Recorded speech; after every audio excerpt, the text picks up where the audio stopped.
Linjani bakwethu, mina ngiPriscilla Ndlovu Mtungwa, ngihlala eWashington State, edolobheni okuthiwa kuseKent, just outside kwedolobho leSeattle.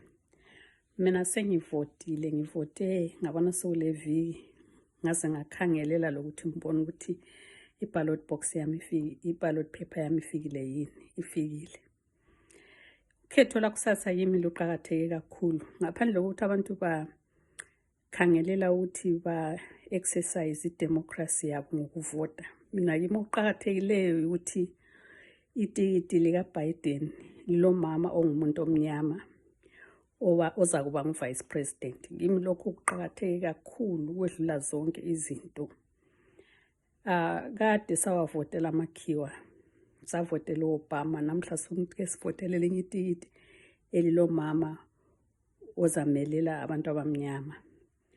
Lokho ngibona ngani kuza kupha abantwana abakhulayo bangamankazana isibindi sokuthi kungaze kube nzima kangakanani, izinto zingaze zibe nzima, kodwa kukhona okunye okwenzakalayo loba kunzima kunjalo. uKamala Harris nguye umuntu ongenza ukuthi ngithakazelele itikiti lika-Biden. Ngiyathemba njalo ukuthi uBiden lo Harris bazawina kusasa.